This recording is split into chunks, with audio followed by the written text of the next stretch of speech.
আমাদেরও একজন ক্যান্ডিডেট আপনার এই যে বার কাউন্সিলগুলোর ইলেকশনে আমাদেরও একজন ক্যান্ডিডেট জেলা পর্যায়ের একজন ক্যান্ডিডেটকে তাকে ডিরেক্ট আপনার দিনে দুপুরে মিডিয়ার সামনে তাকে একদম প্রায় ঘাট ধাক্কা ধরে বের করে দেওয়া হয়েছিল একজন বিজ্ঞ আইনজীবী, এবং তারপর তারা একচেটিয়া ভোট করে একটা বারে তারা এটা সকল ভোট নিয়ে গেছে। এটা একদম দিনে দুপুরে মিডিয়াতে প্রমাণ আছে। এরকম এছাড়া আর অনেকগুলো বারে এই ধরনের অভিযোগ শোনা যায়। তো ফলে এই জায়গাটা বিএনপি নিজেই সামনে স্থানীয় ইলেকশন আছে, সেই ইলেকশনে তারা কিভাবে অন্যদেরকে মানে যারা এখন অলরেডি বিরোধী দল আছে তাদের ব্যাপারে তাদের অবস্থান কি হবে, মানে আওয়ামী লীগের ব্যাপারে আমি এখানে প্রশ্ন তুলছি। মানে আমার যারা বিরোধী দল আছে বর্তমানে জাতীয় সংসদে বা ধরেন স্বতন্ত্র প্রার্থী আছে তাদের যে কি হালত হবে এটা নিয়ে আমি খুব সন্দিহান এবং চিন্তিত। এবার যদি আওয়ামী লীগের ব্যাপারে আপনি বলতে চান, সেটা হচ্ছে যে মানে আওয়ামী লীগের ইন্ডিভিজুয়াল এখানে তো একটা লিগ্যাল ল্যাকুন অফকোর্স আছে যে আপনি অন্তর্বর্তীকালীন সরকার যেটা করছে যে আপনি জাতীয় সংসদ যে ইলেকশন সেই ইলেকশনে আপনি এখানে আওয়ামী লীগকে আপনি বার করে দিচ্ছেন, যেখানে দল হিসেবে সে পার্টিসিপেট করতে পারছে না। মানে স্থানীয় নির্বাচনে যেহেতু দলীয় কোনো সিদ্ধান্ত আসছে না, তথ্য উপদেষ্টা বলছেন এটা নির্দলীয় হবে, তো ফলে এখানে ওই মেকানিজম কাজ করছে না, এই লিগাল যে মেকানিজম সেটা কাজ করছে না। তাহলে এখানে অন্য কোনো লিগাল লাইক নিয়ে আসা যায় কিনা, মানে আইন অথবা অন্য কোনো কিছুভাবে নিয়ে আসা যায় কিনা, যেটা দিয়ে আপনি যারা এটার সাথে জড়িত এবং তাদের বিচার না হওয়া পর্যন্ত, এটা কিন্তু আমাদের একটা প্রাইম দাবি ছিল যে আওয়ামী লীগের যারা যারা জড়িত আছে, এবং আপনি মানে আওয়ামী লীগকে যদি খালি আপনার ন্যাশনাল ফেস আকারে আপনি বিচার করতে যান তাহলে এটা আপনি হবে না। কারণ আপনি স্থানীয় পর্যায়ে যে একটা বিএনপির নেতা আছে জাহিদুর রহমান বলতে পারেন, জাহিদুর রহমান বলতে পারেন কেন? কারণ জাহিদুর রহমান হচ্ছে কি ওই মানে স্থানীয় পর্যায়ে আওয়ামী লীগের ওই হামলা মামলার শিকার হন নাই। স্থানীয় পর্যায়ে বিএনপির একটা কর্মী একটা নেতা সে হামলার শিকার হয়েছে, সে মামলার শিকার হয়েছে, সে দীর্ঘ 5 বছর 6 বছর মানে 10 বছর তার বাড়িতে থাকতে পারে না, এলাকায় থাকতে পারে না। তো ফলে সে আওয়ামী লীগকে জাহিদুর রহমান সাহেবের মতো এত নুয়ান্স এবং সফিস্টিকেটেড ওয়েতে সে আওয়ামী লীগকে এভাবে দেখবে না, ব্যাখ্যা করবে না। তাদের যে চাওয়াটা আপনি ওই যে তৃণমূল বলেন বা জামায়াত বলেন সবার যে চাওয়াটা সেটা হচ্ছে আপনি যতক্ষণ পর্যন্ত আওয়ামী লীগের পাস্ট অ্যাট্রসিটিগুলো আছে এবং ক্রাইমস এগেন্স্ট হিউম্যানিটিগুলো আছে সেগুলো যতক্ষণ পর্যন্ত আপনি বিচার নিশ্চিত করতে পারছেন আপনার ট্রাইব্যুনালে, ততক্ষণ পর্যন্ত তাদেরকে আপনি নির্বাচনে অংশগ্রহণ করতে দিবেন। এবং সেটার জন্য আপনি লিগ্যাল কি আপনি বার তৈরি করবেন, স্ট্যান্ডার্ড তৈরি করবেন, সেটা হচ্ছে আপনার বিষয়। কিন্তু আপনি সেটা না করে আপনি সেই লিগ্যাল লেকুনের কথা উপস্থাপন না করে আপনি যদি খালি ইনভাইট করতে থাকেন যে হ্যাঁ আপনি একটা ব্যক্তি আওয়ামী লীগ, মানে ব্যক্তি আওয়ামী লীগ মানে কি, মানে সে আওয়ামী লীগ করে না, মানে what does he mean by that? মানে আপনি তো নির্বাচনে গিয়ে তো আওয়ামী লীগের হয়ে ভোট চাইবেন না, মানে নির্বাচনে গিয়ে তো সেটা আওয়ামী লীগের হয়ে ভোট চাইবে না, তাহলে ব্যক্তি আওয়ামী লীগ আবার কি জিনিস? তারপর আপনার ধরেন আপনি একটা অন্য একটা হিসাবে চিন্তা করেন, আওয়ামী লীগ যে আইনে নিষিদ্ধ সন্ত্রাস যে বিরোধী আইনটা, সেই আইনে তো জেএমবিও নিষিদ্ধ। এখন ব্যক্তি জেএমবি বলতে কোনো কিছু আছে নাকি? মানে ব্যক্তি আওয়ামী লীগ এটা আবার কোন ধরনের ধারণা? এই জিনিসটা আমি ক্লিয়ার না থাকি, ডক্টর জাহেদ সাহেবের বক্তব্য আমি ক্লিয়ার না। আমাদের বক্তব্য হচ্ছে সিম্পল, আপনি এখানে একটা লিগ্যাল লেকুন আছে, এটা আমি অ্যাড্রেস করি, এটা প্রতিপক্ষের জায়গা থেকে তো আমার অ্যাড্রেস করা উচিত না, আমি আর হয়তো গ্যাঞ্জাম করা উচিত যেটা তারা করতো আর কি আগে, কিন্তু আমি ধরুন এটা অ্যাড্রেস করছি। তাহলে এখন তার যেটা করা উচিত সেটা হচ্ছে এটা আইন মন্ত্রণালয় থেকে শুরু করে সরকারের এক্সপার্ট যারা বা তারা নিজেরা প্রধানমন্ত্রীকে পরামর্শ দেওয়া যে আমরা লিগ্যাল লেকুনটাকে কিভাবে আমরা ফিল আপ করতে পারি। এটা না করে যদি আপনি নর্মালাইজেশন প্রসেসে যান যে ব্যক্তি আওয়ামী লীগ যদি নির্বাচনে অংশগ্রহণ করে আমরা কিছু করবো না, আমরা কিছু বলবো না, ব্যক্তি আওয়ামী লীগ বাদ দেন, আপনি আগে ওই যে জামায়াত এনসিপি যারা যারা দাঁড়াবে, স্বতন্ত্র যারা যারা দাঁড়াবে তাদের আগে নিরাপত্তা নিশ্চিত করেন, তারপর আপনি ব্যক্তি আওয়ামী লীগকে চিন্তা করিয়েন। কিন্তু তাদের কোনো সমর্থক ধরেন সে আওয়ামী লীগকে ভোট দিত, যদি মানে তারা অফিসগুলো হোল্ড করে আছেন, ধরেন তাদের কমিটিগুলোতে আছেন, আপনি তাদের ব্যাপারে কি সিদ্ধান্ত নেবেন সেটার কথা বলছি। একজন ধরেন সে কখনো কোনো এক সময়, অনেক সময় যেটা হয় আর কি, গ্রামে যেটা হয়েছে, গ্রামে হয়তো অনেক সময় দেখা গেছে তার ফ্যামিলি তার আব্বা আওয়ামী লীগ করতো, সে আওয়ামী লীগে একটা ভোট দিয়ে আসছে, এরকমও হয়েছে। আবার অনেকে আপনার জোর করে আপনার ভোট দেওয়া হয়েছে, এরকমও হয়েছে। এখন এইটা বিচারের মাপকাঠি কি? এটা বিচারের মাপকাঠি তো ছিল ইলেকশন, তো আওয়ামী লীগ তো ইলেকশনই হইতে দেয় নাই, মানে বাংলাদেশের আওয়ামী লীগ ইলেকশন হইতে দেয় নাই। তো ফলে এই যে সো কল আওয়ামী লীগের সমর্থক একটা চিন্তা মাথায় নিয়ে এটা প্রি সাপোজিশন নিয়ে আগানো, এটাকে আমি সমস্যাজনক এবং প্রবলেমেটিক মনে করি। আচ্ছা, আকবর হোসেন আপনাকে এই প্রশ্নটা করি যে তিনি সম্প্রচার উপদেষ্টা জাহিদুর রহমান বলেছেন যে নির্বাচন সংক্রান্ত শর্তাবলী পূরণ করতে পারলে কার্যক্রম নিষিদ্ধ থাকা আওয়ামী লীগের নেতা কর্মীদের স্থানীয় সরকার নির্বাচন সরকারে কোনো অংশগ্রহণ করতে কোনো বাধা নেই। পাশাপাশি তিনি এও বলেছেন যে আওয়ামী লীগের যে কোনো তৎপরতা কঠোর হস্তে, ওই একই প্রোগ্রামে বলেছেন যে কঠোর হস্তে দমন করা হবে। এখন আপনি এই জিনিসটাকে কিভাবে ব্যাখ্যা করতে চান? আমি বিষয়টাকে দেখেছি আওয়ামী লীগ প্রশ্নে সরকার বা বিএনপির মধ্যে একটা দোদুল্যমানতা আছে, এবং তথ্য উপদেষ্টার কথাতেও কিন্তু সেটা বোঝা যাচ্ছে। যেমন আমি যেটা বলবো সেটা হচ্ছে যে দেখুন, লাস্ট 17 ইয়ার্সে বিএনপির মধ্যে দুটা জায়গায় তারা সবচেয়ে বেশি সাফার করেছে। এক হচ্ছে জিয়া পরিবার, আর হচ্ছে মাঠ পর্যায়ের যে কর্মী সে ট্রু, যে ওই লক্ষ্মীপুর জেলা উপজেলা আওয়ামী লীগ বিএনপি সভাপতি বা ওই যে চট্টগ্রাম ইউনিয়নের সভাপতি বা এরকম, এবং জিয়া পরিবার, এই পরিবারটাকে তো মানে ধ্বংস করার একেবারে সব প্রচেষ্টা নেওয়া হয়েছিল, এবং এলাকার সেই কর্মীটা। বিএনপির মাঝখানের যারা আছে তারা কিন্তু খুব একটা সাফার করেনি, তারা তখনও 60 টাকা ইনকাম করেছে অনেকে, এখন 100 টাকা করছে। হ্যাঁ, তারা আওয়ামী লীগের ব্যবসা পাহারা দিয়েছে। আমি একটা উদাহরণ বলি, একবার আমি একটা জেলায় গেলাম, তখন তুমুল আন্দোলন 2018 সালের ইলেকশনের আগে পরে। তো সেখানে গিয়ে শুনলাম যে স্থানীয় সেই বিএনপি নেতা প্রভাবশালী তাকে আওয়ামী লীগের লোকই মানে আওয়ামী লীগের এমপি তাকে প্রতি মাসে 5 লাখ টাকা করে দেয় দলের খরচ চালানোর জন্য। এবং সে আওয়ামী লীগের লোকে বুদ্ধি পরামর্শ দেয়। তো মাশাআল্লাহ ওই ভদ্রলোক এখন মন্ত্রিসভায় আছেন। তো এখন হয়তো আমরা নাম বলবো না, কিন্তু সময় হয়তো যখন আসবে হ্যাঁ। তো যাই হোক, এখন যেহেতু প্রমাণ নাই, হ্যাঁ, যে কিন্তু এই ঘটনাগুলো তো আমরা জানি ভাই, আমরা তো মাঠ পর্যায়ে ঘুরে ঘুরে বাংলাদেশে 64টা জেলায় ঘুরে এসে এগুলো দেখছি। সো জাহেদ সাহেব এখানে যেটা বলবেন, জাহেদ সাহেবের তো বিএনপি অ্যাফিলিয়েশন খুব নতুন, একেবারে পুরনো না, তো অনেক বেশি পুরনো না। সো ওনার একটা ওয়ে অফ থিঙ্কিং একরকম, আর ইউনিয়ন পর্যায়ের যে কর্মীটা তার থিঙ্কিংটা আরেক রকম। সো বিএনপির এখানে একটা সমন্বয় করতে হবে, এবং এই সমন্বয়টা বিএনপি কিভাবে করবে এটাই বিএনপি এখন তার এই দোদুল্যমানতার মধ্যে তারা আছে। তবে আওয়ামী লীগ প্রশ্নে আমি যেটা বলতে চাই যে আওয়ামী লীগের ক্ষেত্রে আমার কাছে যেটা মনে হয় যে দেখেন, একটা রিকনসিলিয়েশন আমাদের সোসাইটিতে হওয়া উচিত। সেটা কিভাবে হবে?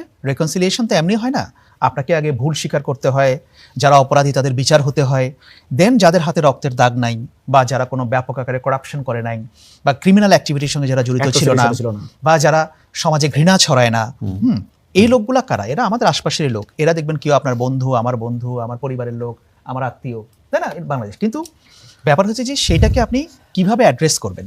ধরেন আপনি কিছুই করলেন না, এখন ধরেন কথার কথা যে শরীয়তপুর জেলা উপজেলা আওয়ামী লীগের সভাপতি, সে একটা পোস্ট হোল্ড করে আছে, কিন্তু সে ব্যক্তিগতভাবে এখন ইলেকশন করতে যাবে, কারণ সরকার কি তাকে অ্যালাউ করবে ইলেকশন করার জন্য? তাই না, এগুলো তো পরিষ্কার হওয়ার বিষয় আছে। তো এই জন্য আমি বলছি যে আওয়ামী লীগ প্রশ্নে বিএনপির একটা দোদুল্যমানতা আছে। বিএনপি একবার ভাবে যে আওয়ামী লীগের প্রতি হার্ড হবো, আবার মনে করে যে না, একটু ছেড়ে দিলে জামায়াতকে একটু শিক্ষা দেওয়া যাবে, যেহেতু জামায়াতের এনসিপি আওয়ামী লীগের ভয় সবচেয়ে বেশি পায়, বিএনপি অতটা ভয় পায় না আওয়ামী লীগকেও। আপনি দেখবেন যে, কারণ আওয়ামী লীগের লোকজনই কিন্তু এখন বিএনপির ব্যাপারে অত ক্রিটিক না, তারা মনে করে যে যা দোষ হচ্ছে ইউনূস সরকারের, বিএনপি অভ্যুত্থানের সঙ্গে জড়িত না, বিএনপি ভালো, খারাপ হয়েছে গিয়ে ইউনূস, এনসিপি, হ্যাঁ, এনসিপি, জামায়াত, এটাকে তারা আলাদা করতে চায়। আসলে বাস্তবতা তো তাই না, বিএনপি তো এই অভ্যুত্থানের সবচেয়ে সামনের সারির দল, তাই না? বিএনপির মানে পোস্টধারী ছাত্র দলের, যুব দলের প্রচুর ছেলে পেলে মারা গেছে গত 17 বছরে, তারা সবচেয়ে অনেক বেশি স্যাক্রিফাইস করেছে।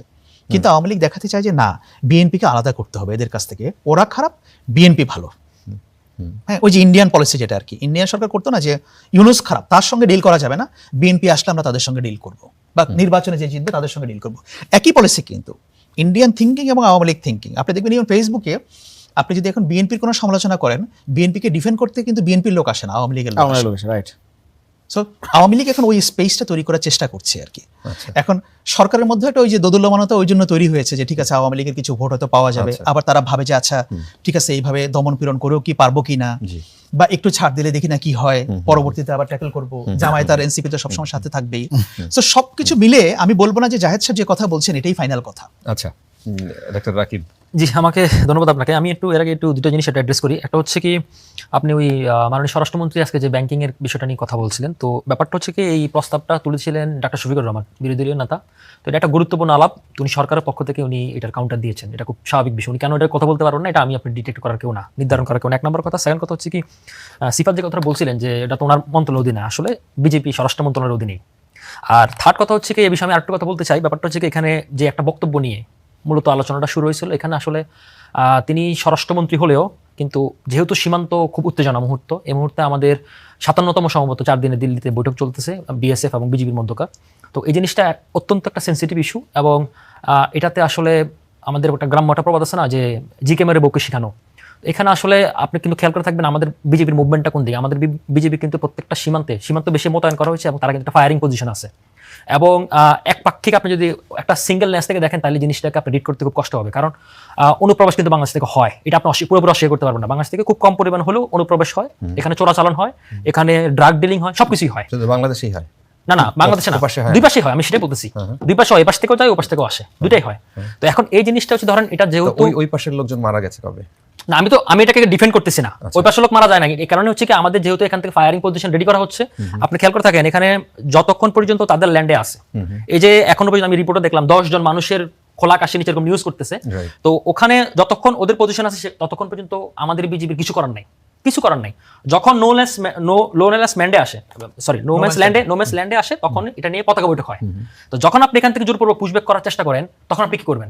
আমাদের সামনে কিন্তু দুইটা বাস্তবতা আসতেছে। একটা বাস্তবতা হচ্ছে কি, আপনি যদি এটাকে টলারেট করেন, তাহলে আমাদের সামনে আরেকটা রোহিঙ্গা বাস্তবতা আসবে। আর যদি আপনি এটাতে খুব স্ট্রিক্টলি ওয়েতে থাকেন, তাহলে হচ্ছে কি এটাকে আপনারা ঠেকাতে পারবেন। সুতরাং আমি মনে করি যে এখানে আসলে ডিপ্লোম্যাটিক strict মেসেজ way তে ডিপ্লোম্যাটিক থাকছে মেসেজ না দেওয়ার কেন? জন্য এটাই তো, আচ্ছা সেটা আরেক আলোচনা, আমরা ওইটা ডিপ্লোম্যাটিক মেসেজ আরেকদিন দেওয়ার জন্য, করলাম। হ্যাঁ ডিপ্লোম্যাটিক মেসেজ দেওয়ার জন্য অলরেডি কিন্তু অতিরিক্ত মোতায়েন করা হচ্ছে। এখনো কিন্তু আপনার, আমি নিউজ দেখলাম নওগাঁ লালমনিরহাটে এখানে উত্তেজনা পরিবেশ চলতেছে, গতকাল সারা রাত সাতক্ষীরাতে এরকম হয়েছে। এবং সেখানে আমাদের, আমি আরেকটা বিবিসি বাংলা একটা রিপোর্ট দেখলাম, 116টা মোর্চা রয়েছে 4000 কিলোমিটারের মধ্যে, প্রতিটা মোর্চা মাত্র 5 কিলোমিটার কভার করে, বিশাল বড় এতে এই এতগুলো বিষয় পুশিনের ঘটনা ঘটছে এবং ওখানকার ওই দেশের এখন যিনি মুখ্যমন্ত্রী ওই পাশের, তিনি বলছেন যে 5000 মানুষকে বাংলাদেশে পাঠিয়ে দেওয়া হয়েছে, আনুষ্ঠানিকভাবে মিডিয়ার সামনে বলছেন তিনি।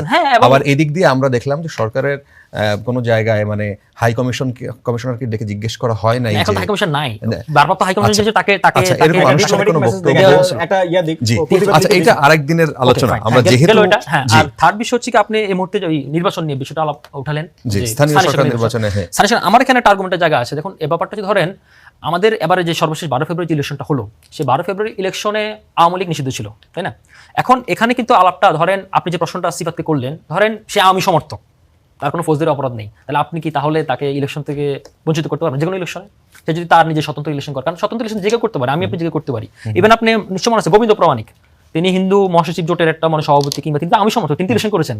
তো স্থানীয় সরকার নির্বাচনে যদি আপনি ধরেন এরকম কোনো মানুষ আপনি যদি ইলেকশন করেন, ধরেন তিনি primary school retirement teacher say for example, বা উনি আমি সমর্থক, আমি মুজিবকে লালন করে কথা করতেই পারে, কিন্তু তিনি কোনো ফৌজদারি অপরাধের সাথে জড়িত না, কোনো ফৌজদারি অপরাধের সাথে জড়িত না থাকে। আর যেহেতু আবার স্থানীয় সরকার নির্বাচনটা প্রতীক মার্কা থাকতেছে না, সুতরাং যে কেউ মার্কা ইলেকশন করতে পারে। ইভেন সেখানে আপনি ধরেন বিএনপির যদি 5 জন ইলেকশন করতে পারে, আপনি বাধাদার কেউ নাই। জামাতে যদি 5 জন করতে পারে, এনসিপি যদি করতে পারে, আপনি বাধাদার কেউ বাধা দেওয়া নাই। ইভেন আপনার নিজের দলের লোক আপনার বাধাদার সেই আইনটা নাই। তো সেই ক্ষেত্রে আমি যদি আপনাকে বলি, আমি জানার জন্য, এটা আমি বলতেছি না, আমি জাস্ট জানার জন্য, সেক্ষেত্রে সে ব্যক্তিটাকে আপনি কিভাবে বাধা দিবেন? আপনি যদি বাধা দেন তাহলে আপনার একটা ফেসিজম কায়েম করবেন, কারণ আপনি যদি কোনো অপরাধের সাথে জড়িত না থাকে, তাহলে আপনি তাকে ইলেকশন কিভাবে বাধা করবেন? সে আমি সমর্থক। এখন আওয়ামী লীগের ধরেন কথার কথা 2 কোটি ভোটার আছে, এখন 2 কোটি ভোটার তো 2 কোটি মানুষ তার ফৌজদারি অপরাধী না, সমর্থক আছে। তো তাহলে এটাকে আপনি কিভাবে হ্যান্ডেল করবেন? তো এটাকে হ্যান্ডেল করার জন্য রাষ্ট্রের কোনো, এটাই আমি মনে করি আমার যেটা আন্ডারস্ট্যান্ডিং জায়গা থেকে, আমি আজকে ডক্টর জাহিদুর রহমানের এই মানে বক্তব্যটাও দেখলাম, নিউজও দেখলাম, উনি আসলে এটাকেই সম্ভবত মিন করার চেষ্টা করছেন। এবং এটা উত্তর আমার কাছে নয়, আপনাদের কাছে থাকলে নিশ্চয়ই আপনারা, আমার 2 আলোচকের কাছে থাকলেও ওনারা বলতে পারেন। আচ্ছা এটা সীমান্ত পরিস্থিতি নিয়ে আমি একটা কথা comment করতে চাই। আমি একটু যোগ করতে চাই, ভাইয়ের বলে আমাকে বলুন। আমি যেটা মনে করি যে সীমান্ত পরিস্থিতি গভর্নমেন্ট যেভাবে ডিল করেছে, that is the perfect way, এবং তারা তাদের সর্বোচ্চ ভাবে, আমি সেটাই বলছি, এটা মানে এখানে আমি কোনো ল্যাপস দেখতে পাচ্ছি না। এবং আপনি দেখেন যে আমাদের সীমান্তরক্ষী বাহিনী এবং গ্রামবাসীর অ্যাটিটিউড চেঞ্জ হয়ে গেছে, এবং এটা যদি গভর্নমেন্ট থেকে না আসতো এটা কিন্তু হতো না। সো আপনি হয়তো বলতে পারেন যে হ্যাঁ, হাই কমিশনারকে ডেকে কেন বললো না, বা একটা চিঠি কেন দিল না, সেটা কিন্তু পররাষ্ট্র প্রতিমন্ত্রী বলেছেন যে অলরেডি এটা কনভে করা হয়েছে ইন্ডিয়ার কাছে। এবং বাট ফ্রন্টিয়ারে যে ব্যাপারগুলো হচ্ছে একেবারে সীমান্তের জায়গায়, সো ওইখানে আপনার গভর্নমেন্টের যে পজিশন, আমাদের বিজেপির যে পজিশন, এটা অ্যাবসলিউটলি রাইট, এবং তারা তাদের সর্বোচ্চটুকু করছে, 100% করছে। এবং এখানে আমি মনে করি যে সরকার একটা মানে খুব ব্যাপক ধন্যবাদ পাওয়ার যোগ্য। আচ্ছা না, আমি এখানে যে কথাটা প্রসঙ্গে আসছিলাম, যে ভাই একটা কথা বলছেন যে মানে এটা আসলে কি বুঝে যাচ্ছেন আমি এটা বুঝি নাই আর কি। তো এটা হয়তো আরো ক্ল্যারিফাই ওনার কাছ থেকে হতে চাইবো আর কি। মানে সীমান্ত হত্যার প্রসঙ্গে বা বিশেষ এই সংজ্ঞায়নে আমাদের সালাউদ্দিন সাহেব যে সংজ্ঞাটা দিয়েছেন, তাতে আসলে কি ডিপ্লোম্যাটিক মেসেজ সেন্ড হয়েছে এটা আমি আসলে খুব একটা জানি না আর কি। হ্যাঁ বলিন, আপনি, সমস্যা নাই। মানে আপনি যখন বলছেন যে আপনার বাংলাদেশ থেকে অনুপ্রবেশ ঘটে, মাদক কারবারি যায়, তারপর পশু চোরা কারবারি যায়, আর অনেক কিছুই যায়, তা আপনি ধরেন এখন কেউ যদি মাদক কারবারিও হয়, কেউ যদি চোরা কারবারিও হয়, আপনি কি বিএসএফ কি কাউকে গুলি করতে পারে কিনা? আমি শেষ করি। The first question is that আপনি আপনার টেরিটরিতে আছে, আপনার ডোমেস্টিক টেরিটরিতে আছে, মানে বিএসএফ এর ডোমেস্টিক টেরিটরিতে আছে, এই কারণে আপনি কাউকে গুলি করতে পারবেন না। এবং এইটা ইটসেলফ একটা বর্ডার কিলিং। বাংলাদেশ ভারতের আপনার এর আগে একটা কোঅর্ডিনেটেড বর্ডার ম্যানেজমেন্ট প্ল্যান হয়েছে, সেটা অনুযায়ী বলা হয়েছে যে আপনি যদি এই ধরনের মানে যেটাকে আমরা বলছি ট্রান্সবাউন্ডারি ক্রাইমগুলো যেগুলো হয়, ইলিগাল ট্রেসপাস বা এই ধরনের ইস্যুতে, সেক্ষেত্রে বলা হয়েছে ফ্ল্যাগ মিটিং থেকে শুরু করে কোঅর্ডিনেটেড প্ল্যান, ডিপ্লোম্যাটিক মিটিংস, এগুলো চলবে।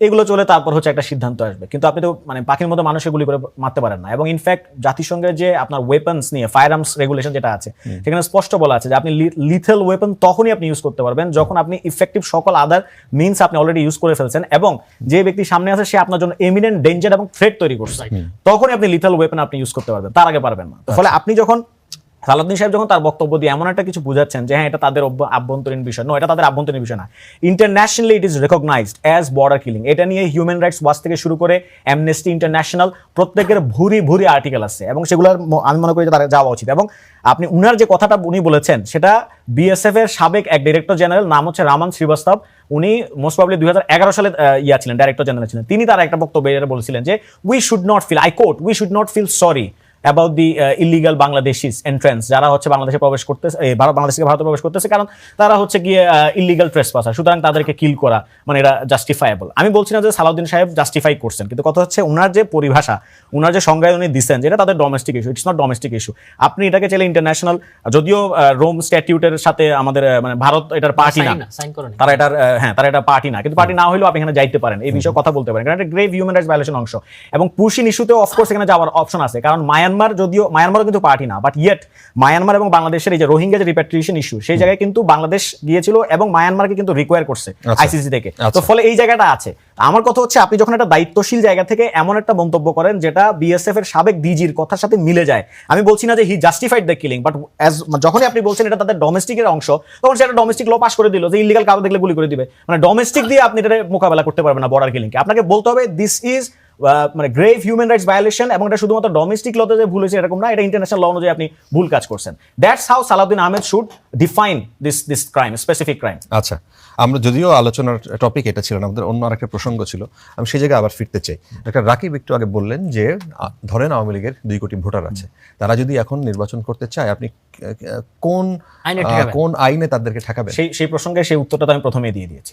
আমার কথা হচ্ছে আপনি এই যে সমর্থক, প্রথমত এই যে সোকল সমর্থক বা ভোটার আছে, এই যে একটা প্রিজাম্পশন, আমি এই প্রিজাম্পশনটাকে প্রবলেমেটিক মনে করি না। আমি বলি, আমি আসছি, ওয়েট, আপনি তো আপনার কথা বলছেন, আপনি এখন তো আমাকে এটা করা ঠিক না। তো আপনার এই প্রিজাম্পশনটাকে আমি প্রবলেমেটিক মনে করি, যে আপনি ধরে নিচ্ছেন যে বাংলাদেশের কিছু লোক আওয়ামী লীগের সমর্থক, বাংলাদেশের কিছু লোক হচ্ছে কি আওয়ামী লীগের সাথে কানেক্টেড, বাংলাদেশের কিছু লোক আওয়ামী লীগ করে না, ধরে আমি শেষ করি, না হইতেই পারে, আমি বললাম, আমি নিজেই আমার বক্তব্যে উদাহরণ দিয়েছি। ধরেন বললাম না যে পারিবারিকভাবে কেউ এমনি আওয়ামী লীগের সাপোর্ট করে, পারিবারিকভাবে ধরেন আমার বাপ আওয়ামী লীগ করছে, এইভাবে হিসাব করে অনেকে আওয়ামী লীগের ভোট দেয়, এরকম হইতেই পারে। ইস্যুটা হচ্ছে যে আপনি যখন বলছেন যে এখানে ডক্টর জাহিদের কথা গুরুত্বপূর্ণ হচ্ছে এই কারণে, আমরা যে প্রসঙ্গ থেকে এখানে আসছি, উনি বলতেছেন যে কেউ যদি ব্যক্তি আওয়ামী লীগ হয়, ব্যক্তি আওয়ামী লীগ তো আপনি সুযোগ নেই, আপনি তো পার্টির একটা মানে পোস্ট হোল্ড করতেছেন। আমি তো বলছি যে আপনি অফিসিয়াল পজিশন হোল্ড করে আপনি ইলেকশনে যাইতে পারবেন না। এখন আপনি যদি সমর্থক যদি আপনি হন, ফর এক্সাম্পল আপনি আপনার হয়তো আওয়ামী লীগের ওবায়দুল কাদের ভালো লাগে বা কারোর ভালো লাগে, এবং আপনি ইলেকশনে হয়তো দাঁড়াইছেন এবং আপনার বিরুদ্ধে ধরুন পাস্ট অ্যাট্রোসিটি বা ক্রাইম এগেইনস্ট হিউম্যানিটি কোনো অংশ নাই, বাট এটা তো আপনি লিগ্যাল জায়গাচ্ছে, এখানে একটা লিগ্যাল জায়গায় আমরা আলাপ করছি, কিন্তু এটা লিগ্যাল জায়গাচ্ছে আমরা যখন ট্রুথ অ্যান্ড রিকনসিলিয়েশন কমিশন আলাপ দিচ্ছি, এটা সেখান পর্যন্ত যাবে, সেটা সেখানে পর্যন্ত এক্সটেন্ড করবে। কারণ আপনি বাংলাদেশে এমন একটা অবস্থা বর্তমানে আমরা দাঁড়িয়ে আছি যেখানে আপনার রিকনসিলিয়েশন প্রসেসটা শুরু হয় না। কারণ রিকনসিলিয়েশন প্রসেস শুরু হবে কেমনে? আপনার এখানে তো জাস্টিসই কায়েম হয় না। আপনার জাস্টিস কায়েম হওয়ার পর আপনি আসবেন। এখন যেই সমর্থক, ধরেন কোনো একজন সমর্থক ইলেকশন করতে চায়, আমি যদিও লিগাল কোনো মেকানিজম আবার নাই, এবং আমি বলছি যে একটা লিগাল মেকানিজম হওয়া উচিত এবং এই লিগাল ল্যাকুনাটা ঠিক করা উচিত, এটা হচ্ছে আমার সাজেশন, বাট আমি তো এটা সমর্থন করি না। Politically I cannot withhold it, like আমি এটাকে সমর্থন করতে পারবো না। মানে আপনি আওয়ামী লীগের মত এখন প্রচার করবেন, প্রকাশ করবেন, আপনি বলবেন যে জুলাইতে কোনো গণহত্যা হয় নাই, আপনি আওয়ামী লীগের পক্ষে দাঁড়াবেন এখন পর্যন্ত, এবং শেখ হাসিনাকে আপনি বলবেন যে শেখ হাসিনা 1400 মানুষ হত্যা করে নাই, জাতিসংঘের রিপোর্ট ভুয়া, জাতিসংঘ ভুল করছে, ইউনুস জাতিসংঘের রিপোর্ট ফিট করাইছে, আপনি এই ধরনের একটা সমর্থক, আর আপনি স্থানীয় সরকার নির্বাচন ইলেকশন করবেন। আচ্ছা, আমি বাদ দিলাম, আপনি এই প্রশ্নটা বিএনপির একটা তৃণমূলের ইউনিয়নের যে চেয়ারম্যান পদপ্রার্থী তাকে এই প্রশ্নটা করেন, সে যদি রাজি হয় তাহলে আমি এই ব্যাপারে কথা বলতে। সে যদি রাজি হয়, আপনার চট্টগ্রামে নিষিদ্ধ ছাত্রলীগের মিছিল করার ক্ষেত্রে নিরাপত্তা দেওয়ার বিষয়ে সংগঠনটির এক নেতার সঙ্গে এনসিপি নেতার হোয়াটসঅ্যাপের কথা নিশ্চয়ই আপনি হয়তো জানেন। আপনার দলের একজন এনসিপি নেতার সাথে তিনি ফোন আলাপ কি হয়েছে সেটা নিশ্চয়ই জেনে গেছেন। তো তারা এখন অনুমতি নিচ্ছে এবং তারাও যে আমি প্রোটেকশন দিচ্ছি, মানে কমিটির নানা শৃঙ্খলাজনিত ইস্যু, কমিটি তার পদ ঠিক হয় না, এটা হয় না, ওইটা হয় না বলে তিনি এনসিপির এসডিবির বর্তমানে কোনো পদে না, কারণ তিনি পদত্যাগ করেছেন। ঠিক আছে, এবং আমরা এখন বর্তমানে যেটা সুপারিশ করছি, তাহলে সে কোন বলে তার কাছ থেকে অনুমতি নেয় এবং অনুমতি দেওয়ার ক্ষমতা রাখে? এটা হয়তো আপনি জানেন না, সেটা হচ্ছে যে এইটা বোধহয় আরো আগের ঘটনা, এটা কিন্তু রিসেন্টের ঘটনা না, এটা হচ্ছে এটা রিপোর্টেই আছে, 5 আগস্টের পরে তো ঘটনা। হ্যাঁ, 5 আগস্টের পরে ঘটনা, যেটা যখন সামনে আসছে, মানে আমাদের কাছে সামনে তো আসছে এই মুহূর্তে, আমরা তো এটা আগে তো খুঁজে পাইনি। আমরা তার ইতিপূর্বে তার একটা শৃঙ্খলাজনিত ইস্যুর কারণে আমরা ইতিপূর্বে তাকে একবার সাংগঠনিক শোকজ এবং তাকে যেটা সাময়িক বহিষ্কার সেটা করেছিলাম। পরবর্তী তিনি আবার সংগঠনে ব্যাক করেছিলেন। এটা তো এই বিষয়টা সামনে আসলো বলে এটা বলছেন। এখন ভেতরে তার মানে আপনি যদি ভেতরে যদি কোনো কিছু এরকম খুঁজে পান এবং সেখানে যদি আমার অ্যাকশন না দেখেন, তাইলে আপনি আমাকে প্রশ্ন করতে পারেন। আপনি যদি আমার অ্যাকশন দেখেন, তাহলে তো মানে এইটা তো কোনো মানে হইতে পারে, আমি উত্তর দিতে আপনাকে পারবো না, কারণ আপনি আমাকে দেখবেন যে আমার কোনো অ্যাকশন আছে কিনা। ধরেন আমি তো ধরেন বাংলাদেশে আমার যে সংগঠন, আমার সংগঠনের কেউ যে কোনো অপরাধ করবেন আমি সেটা বলছি না, অপরাধের আমি সাফাই গাইতে বসি নাই, আমার সংগঠনে অপরাধ করতেই পারে, স্বাভাবিক। এখন যদি অপরাধ করে, তাহলে আমি কি তার সাফাই গাচ্ছি, নাকি সে যদি অপরাধ করে থাকে আমি তার মানে যথাযথ বিচারের কথা বলছি, কিংবা তার বিরুদ্ধে আমি সাংগঠনিক ব্যবস্থা নিচ্ছি কিনা, দ্যাট ইজ হোয়াট ম্যাটার্স। কিন্তু আপনি আমাকে ধরেন এই প্রশ্নটা করছেন, আমি আশা করবো যে আপনি বিএনপিকে এই প্রশ্নটা করবেন যে ফেনীতে কিছুদিন আগে একটা নিউজ বের হয়েছে, যেখানে ছাত্রদলের সভাপতি রাকিব ভাই সহ অনেকে ফোন দিয়েছেন, একজন ছাত্রদল নেতাকে আওয়ামী লীগ আমলে তাকে আপনার এলাকা ছাড়া করেছিল আওয়ামী লীগের কিছু লোকজন। তো সে এখনো পর্যন্ত কিন্তু এলাকার বাইরে রিক্সা চালিয়ে তার জীবন জীবিকা নির্বাহ করছে। আচ্ছা, আচ্ছা। পরবর্তীতে রাকিব ভাই অথবা বিএনপির বড় কোনো নেতা তাকে ফোন করার পরে সেই ভিকটিম বলতেছে যে ভাই এলাকায় কেন যাবো, বড় নেতা বলছে যে তুমি এলাকায় যাও, কোনো সমস্যা হবে না। আচ্ছা। ভিকটিম বলছে আমি এলাকায় কেন যাবো। আচ্ছা। যারা ওই সময় আওয়ামী লীগ করে আমাকে বের করছে তারা রাইট, সমর্থক হিসেবে আপনি ধন্যবাদ, পারেন কিনা? ধন্যবাদ। সমর্থক হিসেবে আপনি পারেন কিনা? জি। সেটা তো পারেন না আসলে। জি। তো এটা যদি আপনি করতে চান তাহলে আকবর আটটা হোসেন, ফেসিজম কায়েম হয়ে যাবে। 30 সেকেন্ডে যদি আমার কিছু- সময়টা রাকিবকে দেন, কারণ রাকিব এটা কম বলেছে। না, আমি বলে ফেলছি, আপনি বলেন, সমস্যা নেই। আমার বলেন। আপনি পারলে এটা এই ইস্যুতে কথা বলেন। আমি যে প্রশ্ন করি না, না, মানে ওই প্রসঙ্গেই যদি আপনার ওই প্রসঙ্গে কথা আপনি থাকে কিছু আমরা বলেন। শেষ করে পারে কথাটা কিনা? দিয়ে। না, না, আমি রাকিবের কথার সঙ্গে এগ্রি করি, যেটা আমি শুরুতেই বললাম যে দেখেন যাদের হাতে রক্তের দাগ নাই বা ক্রিমিনাল অফেন্স নাই একদম। তাদের ব্যাপারে তো আমাদের একটা রিকনসিলিয়েশনে যেতে হবে, বাট সেটার একটা প্রসেস আছে। হ্যাঁ, এবং যেই লোকটা এখন আওয়ামী লীগের তো একটা ক্ষুদ্র হলে একটা সমর্থন গোষ্ঠী আছে, ধরেন আপনি ধরে নেন যে 10% বা 15%, তাহলে এই লোকগুলোকে আপনি কি করবেন? তো বেটার হচ্ছে তাদেরকে যদি আমরা একটা প্রপার ডেমোক্রেটিক এনভায়রনমেন্টের মধ্যে আনতে পারি, যদি তাদের ওই লেগাসিটা না থাকে, হ্যাঁ, তাহলে পরে আমার মনে হয় যে এটা একেবারে আপনি ইন্টারাপ্ট করি। ধরেন